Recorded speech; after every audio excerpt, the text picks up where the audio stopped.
ಆತ್ಮೀಯ H16 news ಅರ್ಥಾತ್ ಸಿದ್ದರಾಮಯ್ಯಗೆ ಸ್ವಾಗತ. ನಾನು ನಿಮ್ಮವ MI ಅಥವಾ ಮಲ್ಲಪ್ಪ ಚೋತವಾರ. ಆತ್ಮೀಯರೇ, ಬೆಳ್ತಂಗಡಿ ನ್ಯಾಯಾಲಯ ಅಂದರೆ ಧರ್ಮಸ್ಥಳದ ಕುರಿತಾಗಿ ಈಗ SIT ಸಲ್ಲಿಸಿದ ಮಧ್ಯಂತರ ವರದಿ ನೆಲೆಯಲ್ಲಿ ಈ 6 ಜನ ನಾವು ಅದು SIT ಆರೋಪಿ ಅಂತ ಮಾಡ್ತಾಯಿದೆ, ಸುಳ್ಳು ಹೇಳಿದ. ಅದರಲ್ಲೂ ಮುಖ್ಯವಾಗಿ ಚೆನ್ನೈ ಇರ್ಬೋದು, ತಿಮರೋಡಿ, ಜೊತೆಗೆ ಮಟ್ಟಣ್ಣವರ್, ಆನಂತರ ಜಯಂತ್ ಟಿ, ವಿಠ್ಠಲಗೌಡ, ಇವರೆಲ್ಲರೂ ತಪ್ಪು ಮಾಹಿತಿಯನ್ನು ಕೊಟ್ಟಿದ್ದಾರೆ, ಸುಳ್ಳು ಹೇಳಿದ್ದಾರೆ. ಇದೆಲ್ಲ ಸುಳ್ಳು ಅನ್ನುವಂಥ ನೆಲೆಯಲ್ಲಿ ಏನಾದರೂ ಡಿಸಿಷನ್ ಬರುತ್ತಾ ಬೆಳ್ತಂಗಡಿ ನ್ಯಾಯಾಲಯದಿಂದ ನಾಳೆಗೆ ಅಂದರೆ ಸೋಮವಾರ ದಿನ ಬರುವಂಥದ್ದು ಬರ್ತದನ, ಅಥವಾ ಇಲ್ಲ ಇನ್ನೊಮ್ಮೆ ತನಿಖೆ ಆಗಬೇಕು, ಈ ತನಿಖೆ ಸರಿಯಾಗಿ ಆಗಿಲ್ಲ ಅಂತ ಬರ್ತದನ, ಅಥವಾ ಇವೆಲ್ಲ ನಡೆದೇ ಇಲ್ವಾ ಘಟನೆಗಳು, ಸಹಜವಾಗಿ ಸಾವಾಗಿದ್ದಾವ, ಅಂಥದ್ದು ಏನು ನಡೆದಿಲ್ಲಲ್ಲೇ ಅಂತ ಕ್ಲೀನ್ ಚಿಟ್ ಬರ್ತದನ ಹೆಗ್ಗಡೆ ಅವರಿಗೆ ನೋಡ್ಬೇಕಾಗಿದೆ. ಭಾಳ ಮಹತ್ವದ ಒಂದು ಟರ್ನ್. ಯಾವಾಗ 164 ಅಡಿಯಲ್ಲಿ ಕೊಟ್ಟಂಥ ಸ್ಟೇಟ್ಮೆಂಟ್ ತಪ್ಪು, ಸುಳ್ಳು, 183 ಕೊಡ್ತಾ ಇರೋದು ಈಗ ಸರಿ ಅಂತೇನು ಕೊಟ್ಟ ನಮ್ಮ ಚಿನ್ನಯ್ಯ ಹೇಳಿಕೆ, ಅದರಿಂದಾಗಿ ಇದೆಲ್ಲ ಗೊಂದಲ ಸ್ಟಾರ್ಟ್ ಆಗಿದೆ ಅನ್ನೋದು ಅಷ್ಟ ಸತ್ಯದ. ಜೊತೆಗೆ ಅವನು ತೋರಿಸಿದ ಜಾಗಗಳಲ್ಲಿ ಹೆಣಗಳು ಸಿಗಲಿಲ್ಲ ಅನ್ನುವಂತಹ ಒಂದು ಕಾರಣವೂ ಅದ. ಒಂದು 2 ಗಂಟೆ ಸಿಕ್ತು, ಹುಡುಗರು ಸಿಗಲಿಲ್ಲ ಅನ್ನೋ ಕಾರಣವೂ ಇವತ್ತು ಹೆಗ್ಗಡೆ ಅವ್ರಿಗೆ ಕ್ಲೀನ್ ಚಿಟ್ ಕೊಡ್ಬೋದಾ SIT ಕಡೆಯಿಂದ ಅಂತ. ಅಂದ್ರೆ ಯಾವ SITಯಿಂದ ಸತ್ಯ ಹೊರಗೆ ಬರಲಿ ಅಂತೇನು ಆಗಿತ್ತು. ಕಳೆದ 20 ವರ್ಷಗಳು ನಡೆದಂಥ ಘಟನೆಗಳು ಏನವು, ಎಂತು, ಅದು ಸಿಂಧಿಸಿದಂಥವ್ರು ಯಾರು, ಇಲ್ಲಿ ನಡೆದಂಥ ಕೊಲೆಗಳಿಗೆ ಕಾರಣಕರ್ತರು ಯಾರು ಅಂತ ಕೇಳಿದಂತಹ ಒಂದು ಮಾತಿಗೆ ಸಿಕ್ಕಂಥ ಉತ್ತರ ಒಯ್ದು ಯಾವುದಪ್ಪ ಇದು ಸರಿ ಅಂತೇಳಿ ಅಂದರೆ ಎಲ್ಲ ತನಿಖೆ ಮಾಡಿದ ಇಲ್ಲಿದ್ದಂಥ ಅಥವಾ ಸಿಕ್ಕಂಥ ಹೆಣಗಳು ಅಸಹಜ ಸಾವುಗಳಲ್ಲ, ಇವು ಸಹಜ ಸಾವುಗಳು.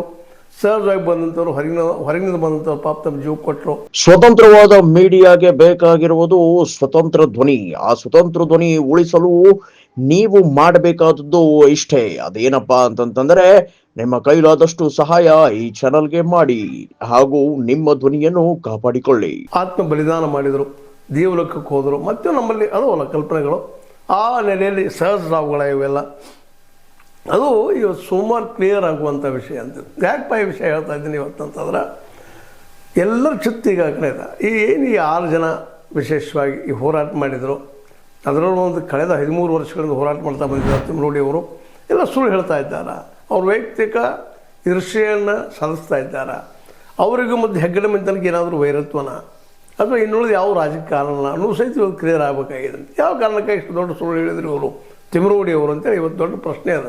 ಹಾಗಾದರೆ ನಡೆದಂಥ ಸೌಜನ್ಯಳ ಸಾವು ಸಹಜ ಸಾವನ, ವೇದವಲ್ಲಿಯ ಸಾವು ಸಹಜ ಸಾವನ, ಪದ್ಮಲತಾಳ ಸಾವು ಸಹಜ ಸಾವನ, ಇವೆಲ್ಲ ಸಹಜ ನಡೆದಂಥವ. ಅಷ್ಟೇ ಆನೆ ಮಹೋದನ ಸಾವು ಅದು ಕೊಲೆಯಲ್ಲ, ಸಾವನ ಸಾಮಾನ್ಯ ಸಾವನ. ಅವನ ತಂಗಿಯ ಸಾವು ಅದು ಯಮನಾಳ ಸಾವು, ಅದು ಸಹಜ ಸಾವ, ಕೊಲೆ ಅಲ್ಲನ. ಇವೆಲ್ಲ ಪ್ರಶ್ನೆ ಹುಟ್ಟುಕೊಳ್ತಾ ಇದ್ದಾವಂತ. ಇವ್ರಿಗೆ ಯಾವಾಗೂ ಉತ್ತರ ಇಲ್ಲ ಅವು ಸಹಜ ಸಾವುಗಳಪ್ಪ ಅನ್ನುವಂಥ ನಿರ್ಧಾರಕ್ಕೆ ಬಂದದನ್ನು SIT. ನಿಜವಾಗಿ ಈ ನಿರ್ಧಾರಕ್ಕೆ ಬಂದಿದ್ರೆ SIT ಇದನ್ನು ಸಬ್ಮಿಟ್ ಮಾಡಿದ್ರೆ ಕೋರ್ಟ್ ಮುಂದೆ, ಕೋರ್ಟ್ ಇದನ್ನು ಒಪ್ಪಿದ್ರೆ ನಿಜವಾಗಿಯೂ ಇದನ್ನು ನಾವು ಏನು ತಿಳ್ಕೊಬೇಕಾಗಿದೆ. ಇವತ್ತು CID SIT ಜೊತೆಗೆ ನಮ್ಮ ಹಿಂದೆ ಕೊಟ್ಟಂಥ CBI ಏನು ರಿಪೋರ್ಟ್ ಕೊಟ್ಟಿದ್ದಾವ, ಇವೆಲ್ಲ ಸರಿಪ್ಪ, ಇದು ತಪ್ಪ, ಇವ್ರಿಗೆ ಏನು ಕೇಳ್ತಾ ಇದ್ದಾರೆ ಪ್ರಶ್ನೆ, ಇವರು ಅಪರಾಧ ಮಾಡಿದಾರ ಅಂದ್ರೆ ಸತ್ಯವನ್ನು ಕೇಳಿದವರೆಲ್ಲರೂ ಸುಳ್ಳುಗಾರರಾದ್ರೆ ಸುಳ್ಳುಗಾರಕ್ಕೆ ಇರೋ ಶಿಕ್ಷೆ ಏನು? ಹಾಗಾದರೆ ಇವರು ಇಲ್ಲಿವರೆಗೆ ಸತ್ತಂಥವ್ರು, ಜೀವ ಕೊಟ್ಟಂಥವ್ರು, ಕೊಲೆ ಆದಂಥವ್ರು, ಅತ್ಯಾಚಾರಕ್ಕೊಳಗಾದವರು ಅತ್ಯಾಚಾರಕ್ಕೊಳಗಾಗಿಲ್ವ, ಸೌಜನ್ಯ ಅತ್ಯಾಚಾರಕ್ಕೊಳಗಾಗಿಲ್ವ, ಅದು ಸಾಮಾನ್ಯ ಸಾವ ಅಂತ ಜನ ತಾವು ಪ್ರಶ್ನೆ ಮಾಡ್ಕೊಳ್ತಾ ಪ್ರಸಂಗ ಇವತ್ತು ನಿರ್ಮಾಣ ಆಗ್ತದೆ. ಸಪೋಸ್ ಏನಾದರೂ ಈ 6 ಜನ ದೂರುದಾರರು ಇಲ್ಲೇ ಸುಳ್ಳುಗಾರರು ಅಪರಾಧಿಗಳಾದ್ರೆ ನಿಜವಾಗಿ ಇದೊಂದು ಐತಿಹಾಸಿಕ ದೊಡ್ಡ ದುರಂತ ದಿನ ಅನ್ಬೋದು ನಾಳೆ ನಾವು. ಆದರೆ ಇದು ನೀರು ಅನ್ಲಿಕ್ಕೆ ಆಗಲ್ಲ ಈಗ. ಯಾಕಂತಂದ್ರೆ ನಿರ್ಣಯ ಪೂರ್ಣ ಪ್ರಮಾಣದಲ್ಲಿ ಬರಲಾರ್ದ, ಯಾವ ನೆಲೆಯಲ್ಲಿ ನಿರ್ಣಯ ಕೊಟ್ಟರು ಏನು ಅನ್ನೋದು ಬರಲಾರ್ದ ನಾವು ಅಡ್ವಾನ್ಸ್ ಆಗಿ ಮಾತಾಡೋದು ತಪ್ಪು. ಆದರೆ ಇವರು ಅಪರಾಧಿಗಳಾಗ್ತಾರೆ ಅನ್ನುವಂಥ ಮಾತನ್ನು ನಮ್ಮ ಗೋಧಿ ಮೀಡಿಯಾ ಬಿಂಬಿಸ್ತಾ ಇದೆ. ಇದು ಭಾಳ ನೋವಿನ ಕೆಲಸ. ಯಾಕೆ ಈ ಗೋಧಿ ಮೀಡಿಯಾ ಈ ರೀತಿ ವರ್ತನೆ ಮಾಡ್ತಾಯಿದ್ರು ಗೊತ್ತಿಲ್ಲ. ಆದರೂ ಅವ್ರು ಸತ್ಯ ಇರ್ಬೋದು, ನಾವು ಹೇಳ್ಕೊಳ್ಳೋಣ ಗೊತ್ತಿಲ್ಲ ಅಂತಲ್ಲ. ಅಂದರೆ ಹೆಂಗೆ ಆಗ್ತದೆ ಸತ್ಯ? ಈ ಸುಳ್ಳುಗಾರರ ಮೇಲನ ಇವರ ಅಪರಾಧಿಗಳು ಇವರಿಗೆ ಶಿಕ್ಷೆಗೊಳಿಸಿ ಮುಚ್ಚಾಕ್ತಾರೆ ಈ ಕೇಸುಗಳನ್ನು ಅನ್ನೋ ಭಯನೂ ಇವತ್ತು ಕಾಡ್ತಾ ಇದೆ ಜನಸಾಮಾನ್ಯರಿಗೆ. ಉಜಿರೆಯಲ್ಲಿ ಆಗಿರ್ಬೋದು, ಬೆಳ್ತಂಗಡಿಯಲ್ಲಿ ಆಗಿರ್ಬೋದು, ಧರ್ಮಸ್ಥಳದಲ್ಲಿ ಆಗಿರ್ಬೋದು, ಅಲ್ಲಿ ಸುತ್ತಮುತ್ತ ಸ್ಥಳಗಳಲ್ಲಿ ಆಗಿರ್ಬೋದು, ಅಲ್ಲಿ ಜನಸಾಮಾನ್ಯರು ಮಾತಾಡ್ಕೊಳ್ತಾ ಇದ್ದಾರೆ. ಇಲ್ಲಿ ನ್ಯಾಯ ಯಾವಾಗ ಸಿಗೋದಪ್ಪ? ಇಲ್ಲೇ ಎಲ್ಲರಿಗೂ ಓಪನ್ ಸೆಕ್ರೆಟಾಗಿ ಗೊತ್ತಿರೋ ಸಂಗತಿ ಏನಪ್ಪ ಅಂದ್ರೆ ಇದರಿಂದ ದೊಡ್ಡವ್ರ ಕೈ ಇದೆ ಅನ್ನುವಂಥ ಮಾತನ್ನು ವಾದ ಮಾಡ್ತಾ ಇದ್ದಾರೆ, ಹೇಳ್ತಾ ಇದ್ದಾರೆ. ಪಾಪ ಧೈರ್ಯ ಸಾಲ್ತಾ ಇಲ್ಲ, ದೊಡ್ಡವ್ರ ವಿರುದ್ಧವಾಗಿ ಎದ್ದು ನಿಲ್ಲುವಂಥ ಶಕ್ತಿ ಅವ್ರಿಗಿಲ್ಲ. ಅಷ್ಟಾಗಿ ಇವತ್ತು ಸರ್ಕಾರಕ್ಕೂ ಸಾಧ್ಯ ಆಗ್ತಾ ಇಲ್ಲ. ಸರ್ಕಾರ ಇವತ್ತು ನಿಜವಾದ ತನಿಖೆಯನ್ನು ಮಾಡಿಸ್ಲಿಕ್ಕೆ ಹಚ್ತಾ ಇಲ್ಲ ಅನ್ನಿಸ್ತದೆ. ಇವತ್ತು SIT ಮಾತನ್ನು ನಂಬುದಾದ್ರೆ ಅಲ್ಲಿ ಏನು ನಡೆದಿಲ್ಲಪ್ಪ. ಇವರು ಸುಮ್ಮನೆ ಏನೋ ಸುಳ್ಳು ಹೇಳ್ತಾ ಇದ್ದಾರೆ. ಇವ್ರ ಶಿಕ್ಷೆ ಆಗಲೇಬೇಕು. ತಿಮ್ರೋಡಿ ಮತ್ತು ಮಟ್ಟಣ್ಣವ್ರವ್ರಿಗೆ ಅನಗತ್ಯ ಅಶಾಂತಿನ ಕ್ರಿಯೇಟ್ ಮಾಡ್ತಾ ಇದ್ದಾರೆ ಅನ್ನುವಂಥ ನಿರ್ಧಾರಕ್ಕೆ ಬಂದ್ರೆ ಇದು ಐತಿಹಾಸಿಕ ದುರಂತ ಇರಬೇಕು, ಇದಕ್ಕಿಂತ ಸುಖಾಂತ ಇರಬೇಕು. ಏನಂತಿದೆ ನ್ಯಾಯದ ನಿರ್ಧಾರ. SIT ಹೇಳುವಂಥ ಮಾತುಗಳು, SIT ನೇಮಿಸಿದ ಕಳೆದ 23 ವರ್ಷ ನಡೆದಂಥ ಘಟನೆಗಳು. ಹಾಗಾದ್ರೆ ಈಗೆಲ್ಲ ಹಿಂದೆ ನಡೆದ ಘಟನೆಗಳು, ಅದರಲ್ಲೂ ವೇದವಲ್ಲಿ ಸುಟ್ಟು ಕೊಂದಿದ್ದು, ಸೌಜನ್ಯ ಅತ್ಯಾಚಾರ ಮಾಡಿ ಕೊಂದಿದ್ದು, ಇವೆಲ್ಲ ಸುಳ್ಳ? ಇವ್ಯಾವ ನಡೆದೇ ಇಲ್ವಾ? ನಡೆದಿದ್ರೆ ಯಾರು ಮಾಡಿದರು? ಹೌದು, ಹಗ್ಗಳವರಲ್ಲ, ಹಾಗಾದ್ರೆ ಮಾಡಿದವ್ರು ಯಾರು? ಇದು ಗೊತ್ತಿಲ್ಲಪ್ಪ, ಯಾರಿಗೂ ಗೊತ್ತು. ಒಂದಲ್ಲ, ಎರಡಲ್ಲ, ಮೂರು ಸಾವು ಸಾಕಷ್ಟು ಇದ್ದಾವಲ್ಲ ರೀ. VS ಉಗ್ರಪ್ಪನವ್ರ ರಿಪೋರ್ಟ್ ಅದ, ಸಾವು ಇದ್ದಾವೆ. ಪ್ರತಿ ವರ್ಷ 100ಕ್ಕೂ ಹೆಚ್ಚು ಜನ ಸಾಯ್ತಾ ಇದ್ದಾರೆ ಅನ್ನೋ ರಿಪೋರ್ಟು. ಸ್ವತಃ VS ಉಗ್ರಪ್ಪನವ್ರು ಉಲ್ಲೇಖ ಮಾಡಿದಂಥ ವಿಷಯ. ಎಷ್ಟು ಸಾವುಗಳು ಇವನ್ ತಿರುಮಲದ ಸಹಿತ ಆಗುವುದಿಲ್ಲ ಅಂತೇಳಿ ಅಲ್ಲಿ ತಮ್ಮ ಜೀವನ ಬಿಡ್ಲಿಕ್ಕೆ ಹೋದಂಥ ಆತ್ಮಹತ್ಯೆಗಳು ಮಾಡ್ಕೊಂಡು ಹೋದಂಥ ಜನಸ್ಥಿತಿಲ್ಲ. ಇಲ್ಲಿ ಹೆಂಗಾದರು ಅನ್ನುವಂಥ ಪ್ರಶ್ನೆ ಅವ್ರು ಮಾಡಿದ್ದು ಸುಳ್ಳ? ಎಲ್ಲ ನೆಲೆಗಟ್ಟಿನಲ್ಲಿ ಇವತ್ತು ಭಾಳ ಸೂಕ್ಷ್ಮ ಜನ ವಿಚಾರ ಮಾಡ್ತಾ ಇದ್ದಾರೆ. ಅದರಲ್ಲೂ ಸೋಮವಾರ ದಿನ ಬರುತ್ತಿರುವಂಥ ನಿರ್ಧಾರದ ಮೇಲೆ, ನ್ಯಾಯಾಲಯದ ನಿರ್ಧಾರದ ಮೇಲೆ ಭಾಳಷ್ಟು ಜನರ ಕಣ್ಣದೇವೆ. ಅದೇ ಕಾಲಕ್ಕೆ ತಿಮ್ರೋಡಿ ಮಟ್ಟಣ್ಣವರ ಮುಂದಿನ ಹೆಜ್ಜೆ ನೋಡೋ ಸಲುವಾಗಿ ಸುಪ್ರೀಂ ಕೋರ್ಟ್ಗೆ ಹೋಗ್ಬೇಕು, ಹೈಕೋರ್ಟ್ಗೆ ಹೋಗ್ಬೇಕು, ಆ ದೇಶದಲ್ಲಿ ಹೋಗಿ ಚರ್ಚೆ ಮಾಡ್ಕೊಳ್ತಾ ಇದ್ದಾರೆ. ಅದೇ ಕಾಲ ಜನಸಾಮಾನ್ಯರು ಹೆಣ್ಮಕ್ಳ ಮೇಲೆ ಅಂತ ಅನ್ಯಾಯಕ್ಕಾಗಿ ಹೆಣ್ಮಕ್ಳಿಗೆ ಇವತ್ತು ನಿಲ್ತಾ ಇದ್ದಾರೆ.